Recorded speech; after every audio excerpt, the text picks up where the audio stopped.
गर्मी के लिए हवा चाहिए, हवा के लिए पेड़। देश का देवर आएगा जब घड़ी में बजेंगे दोपहर 2 नहीं 1:30।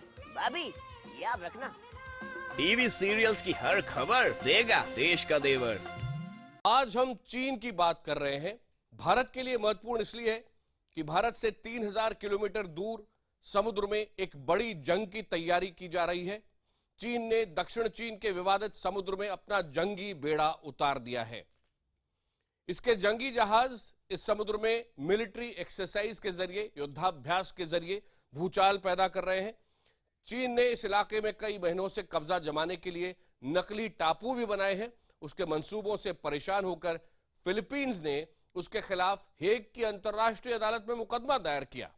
यह अंतर्राष्ट्रीय अदालत 12 जुलाई को अपना फैसला सुनाने भी जा रही है, लेकिन चीन बुरी तरह से बौखलाया हुआ है कि उसे डर है कि उसका केस कमजोर है, वो हार सकता है और इसके बाद वो खुले आम समुद्र में दादागिरी नहीं दिखा सकेगा। लेकिन चीन ने पहले ही किसी भी अदालत के आदेश को मानने से साफ इनकार कर दिया है और ये जता दिया है कि आने वाले दिनों में इस इलाके पर जंग के बादल मंडराने वाले हैं।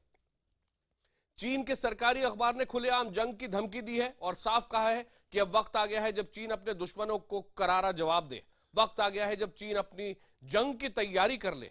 ऐसी धमकी चीन की ओर से पहले कभी नहीं दी गई है और यह बेहद महत्वपूर्ण है अमेरिका के लिए, भारत के लिए, ऑस्ट्रेलिया के लिए, जापान और फिलीपींस के लिए। आइए देखते हैं हमारी खास पेशकश ड्रैगन का ऐलान जंग।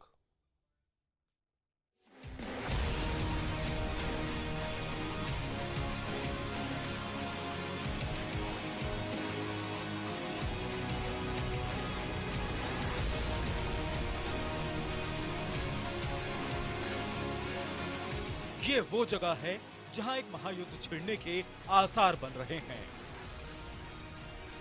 यहां हर दुश्मन से लोहा लेने को तैयार हो रही है चीन की नौसेना। यह अभ्यास 1 हफ्ते तक चलेगा। दक्षिण चीन से उसी पार्सेल द्वीप समूह के पास जिस पर कब्जे की जंग है चीन और फिलीपींस के बीच।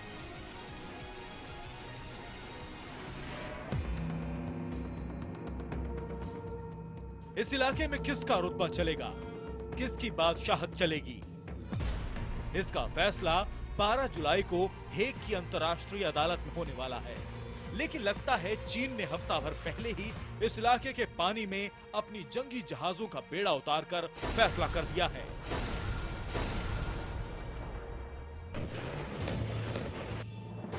फैसला ये कि वो किसी अदालत का हुक्म नहीं मानेगा।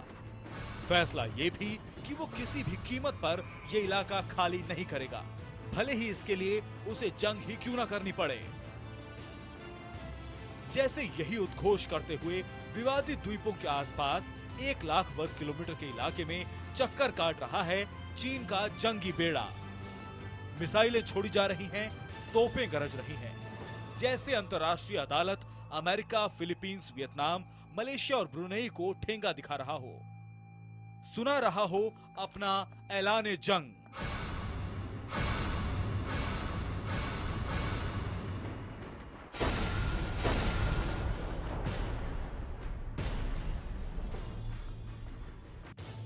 चीन के सरकारी टीवी सीसीटीवी ने बताया है कि इस युद्ध अभ्यास में 2 गाइडेड मिसाइल डिस्ट्रॉयर शैंगयांग और निनबो शामिल हैं। इसके अलावा एक मिसाइल फ्रिगेट शोजू भी बाकी जहाजों के साथ समुद्र की गश्त कर रहा है।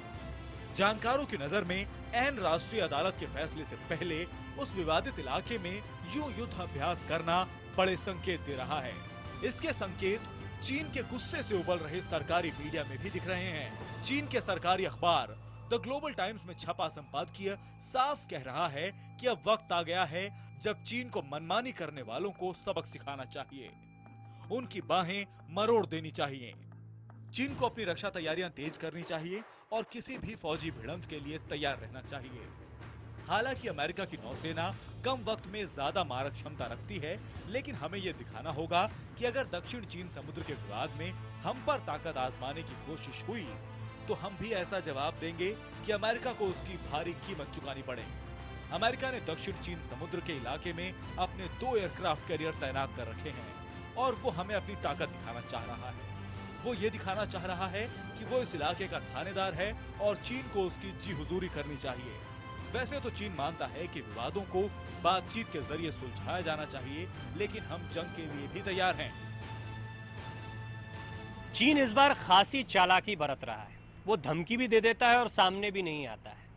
दरअसल चीन ने अपने अखबार में इस बार काफ़ी सख्त लहजे में एक धमकी भरा संपादकीय छपवाया है। इस अखबार की मालिक चीन की कम्युनिस्ट पार्टी है। यानी बेशक बात अखबार कह रही है, लेकिन दरअसल इसके पीछे बात चीन की सरकार कह रही है। यानी ये अखबार जो कुछ कहता है वो चीन की सरकार कहती है। चीन समुद्र के झगड़े को अपनी नाक की लड़ाई बना चुका है। ये जंग हारने का मतलब है उसकी नाक कटना। इसीलिए वो साम दाम दंड भेद हर मंत्र चल रहा है, और जहां कोई मंत्र ना चले वहां धमकी। समुद्र के झगड़े का फैसला अभी आया नहीं है, लेकिन लगता है चीन पहले ही मन बना चुका है कि वो कोर्ट केस हारने वाला है। इसीलिए वो पहले ही इस फैसले को ठुकरा चुका है। ये कह चुका है कि समुद्र के झगड़े सुलझाने का अधिकार अंतर्राष्ट्रीय कोर्ट को नहीं है। मसल फ्लेक्सिंग की कोशिश की जा रही है। चाइना ने जैसे कि क्रिमिनल कोर्ट की प्रोसीडिंग्स में जो इंटरनेशनल कोर्ट है उसमें ना तो उसने हिस्सा लिया, ना उसने पहले कह दिया कि हम उसका निर्णय भी नहीं मानेंगे। तो ये एक मसल फ्लेक्सिंग है कि उसके निर्णय जो कि काफ़ी संभावना है कि उसके खिलाफ आएगा, तो उससे पहले अपने जंगी जहाज़ों को वहाँ पे एक्सरसाइज करके वो दिखाना चाहता है कि हम इस निर्णय को नहीं मानने वाले। चीन और अमेरिका के बीच दक्षिण चीन के समुद्र में आंख मिचौली का खेल एक अरसे से चल रहा है। चीन दक्षिण चीन के आसपास के समुद्र पर कब्जे के लिए वहां उथले हिस्सों पर नकली टापू बनाने का काम पिछले 2 सालों से कर रहा है। चीन ने समुद्र की सतह से बालू निकालकर समुद्र की उथली सतह पर बिछाकर ऐसे 20 से ज्यादा नकली टापू बना भी लिए हैं। ऐसे कई टापुओं पर उसने हवाई पट्टी और इमारतें भी खड़ी कर ली हैं। जाहिर है ऐसे हर टापू पर चीन का झंडा फहरा रहा है। अमेरिका चीन की इस चाल से बौखलाया हुआ है, क्योंकि दक्षिण चीन का समुद्री रास्ता कारोबार के लिहाज से दुनिया के बेहद फायदेमंद रास्तों में से एक है। यहाँ से हर साल अरबों का कारोबार होता है। इस पर इस इलाके के समुद्र को प्राकृतिक गैस और तेल का अपार भंडार भी माना जाता है। जाहिर है इस पर कब्जे की चीन की कोशिश को नाकाम करने में अमेरिका एक अरसे से जुटा हुआ है। फिलीपींस का सैनिक गठबंधन है अमेरिका के साथ, तो एक ये चिंताजनक और विस्फोटक स्थिति पैदा हो सकती है। इसी साल जनवरी में वॉशिंगटन से अमेरिकी aircraft carrier USS John C Stennis सीधे फिलीपींस की ओर रवाना हुआ। उसके साथ पूरा जंगी बेड़ा था, जिनमें शामिल थे guided missile cruiser, USS anti atom और यूएसएस मोबाइल बे। इसके अलावा इस बेड़े में चल रहे थे 2 और guided missile destroyer, USS Stockdale और यूएसएस चंगहूंग। ये बेड़ा 1 मार्च को फिलीपींस में पहुंच गया और वहां डेरा डाल दिया। चीन बेतरह भड़का, लेकिन आग में और घी डालते हुए अमेरिका की 7वीं फ्लीट का जहाज aircraft carrier USS blue ridge भी 4 मार्च को उसी इलाके में पहुंच गया। इतना ही नहीं, अमेरिका ने 5 मार्च को जापान और फिलीपींस की नौसेनाओं के साथ अहम बैठक कर चीन को रोकने की रणनीति बनाई। चीन ने चेतावनी दे डाली। चीन नानशा द्वीपों पर अपना निर्माण कार्य कर रहा है। ये द्वीप चीन के हैं, सो इस पर आंखें तरेरने का अधिकार किसी का नहीं है। यह हमारा कानूनी अधिकार है और हम किसी दूसरे के लिए कोई खतरा पैदा नहीं कर रहे। दूसरे देश गैर जिम्मेदाराना बयानबाजी से बचें। अगर वहाँ किसी चीज पर लगाम लगाने की जरूरत है तो अमेरिका पर, क्योंकि अमेरिका बेवजह इस मुद्दे को तूल दे रहा है। अमेरिका जिसके साथ नौसैनिक समझौता करना चाहे करे, लेकिन दूसरे देशों की संप्रभुता और स्वतंत्रता का सम्मान करना भी सीखे। जाहिर है दक्षिण चीन के समुद्र का पारा चढ़ रहा है, क्योंकि 12 जुलाई की तारीख करीब आ रही है। जानकारों का कहना है कि चीन शायद मान चुका है कि यह फैसला उसके हक में नहीं आएगा। अगर कोर्ट ने चीन का दावा ठुकरा दिया तो दक्षिण चीन समुद्र की काल्पनिक 9 डैश लाइन पर वो अपना अधिकार नहीं रख सकेगा। उसके हितों को तगड़ा नुकसान होगा। वो इस इलाके को अपनी मिल्कियत मानता है।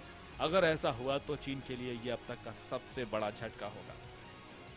आखिर इस झगड़े की असली कहानी है क्या? आखिर ये काल्पनिक 9 डैश लाइन क्या बला है? आखिर चीन इस समुद्र पर मेड इन चाइना का ठप्पा क्यों लगाना चाहता है? और क्या चीन इस समुद्र के लिए जंग तक लड़ने की हिम्मत दिखाएगा? दिल्ली से प्रणव उपाध्याय के साथ ब्यूरो रिपोर्ट IBN से।